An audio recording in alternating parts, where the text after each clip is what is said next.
Well, hello there. Welcome again to The Way I Do It. If you haven't been here before, my name is Chris Dahlgren, and I'm located in Jamestown, New York. Today, we're going to look at this new Dixie chopper I got. I bought this used. It's about 10 years old. I actually bought it from a dealer.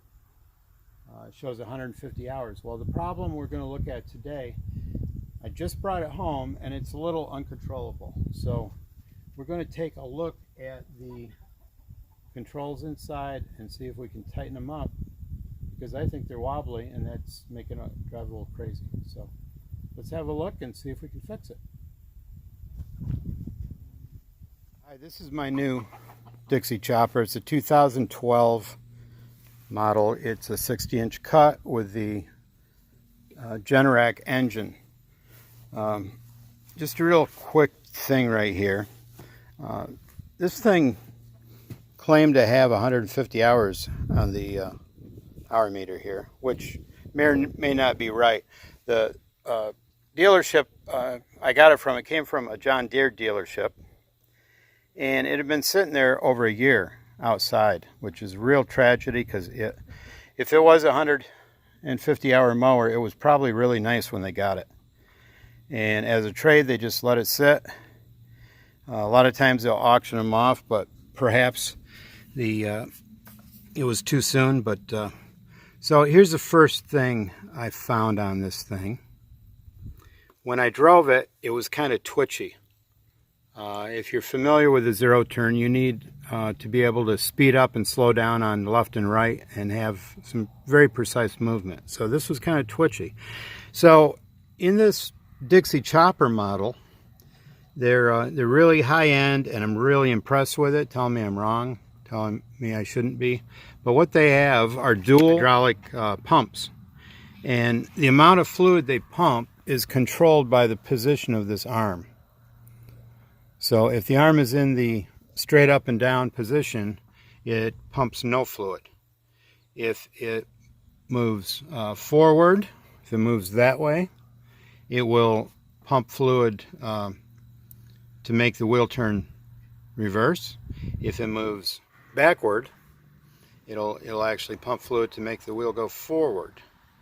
So as you're driving it and you want to speed up and slow it down, that needs to have some pretty decent linkage. And to give it a feel, they have this damper on here. So this is a 2-position damper. It gives you the neutral position. Okay.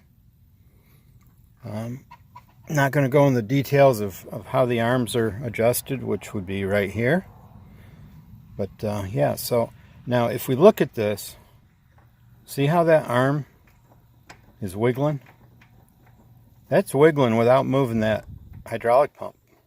So that thing needs to be adjusted, and it appears to me it's just a set screw that locks it on the shaft on the bottom.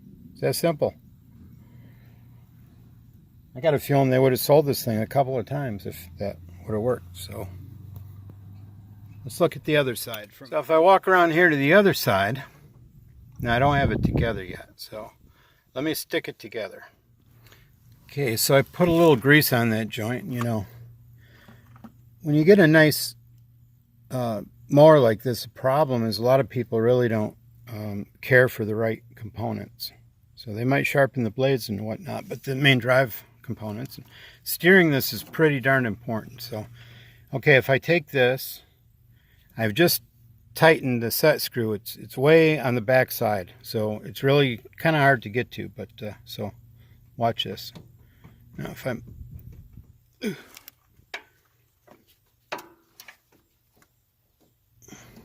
it's going the wrong way. So see that?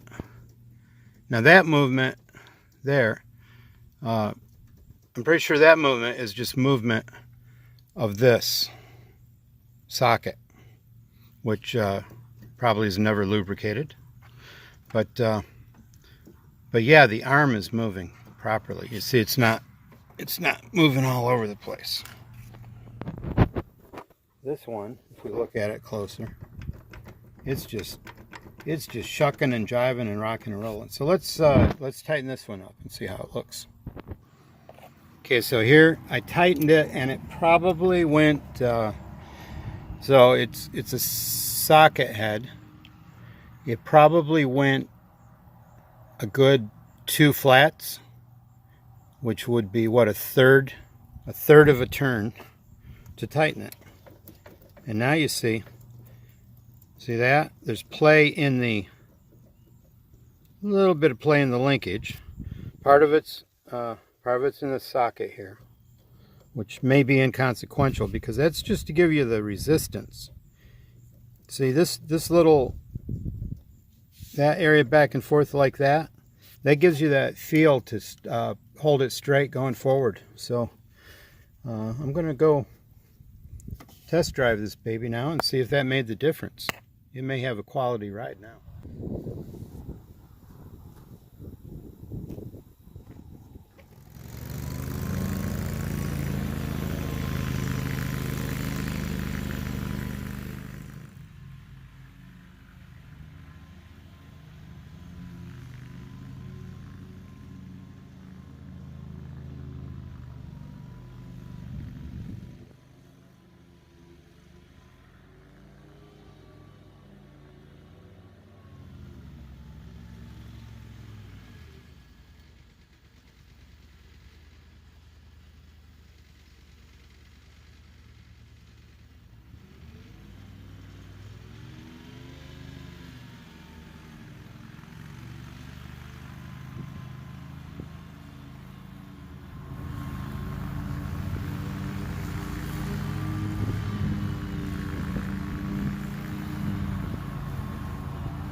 Well, yeah, I'd say that was a success. So just a simple 1/6 of a turn or 1/3 of a turn on a set screw made this a lot more agile, a lot more mobile control. So yeah, I think I did good. So thanks for watching, folks.